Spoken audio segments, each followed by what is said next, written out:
बिस्मिल्लाहिर्रहमानिर्रहीम। अस्सलामु अलैकुम वरहमतुल्लाहि वबरकातुहू।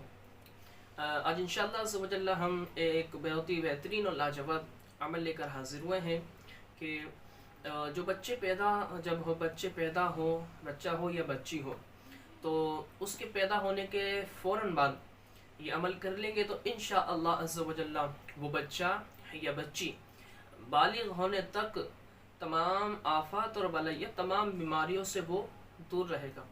क्योंकि आप लोगों ने देखा होगा कि आजकल बच्चे अक्सर बीमार रहते हैं, वो बीमारियों के अंदर मुब्तला हो जाते हैं, आसेब के अंदर मुब्तला हो जाते हैं, तरह तरह की उनके ऊपर बीमारियां लायक हो जाती हैं। तो इंशाअल्लाह अज़्ज़ व जल्ल आज जो हम अमल लेकर हाजिर हुए हैं, आज जो वजीफ़ा लेकर हाजिर हुए हैं, वो कर लेंगे तो इंशाअल्लाह अज़्ज़ व जल्ल इसके करने की बरकत से बालिग होने तक तमाम बीमारियों से बच्चा दूर रहेगा।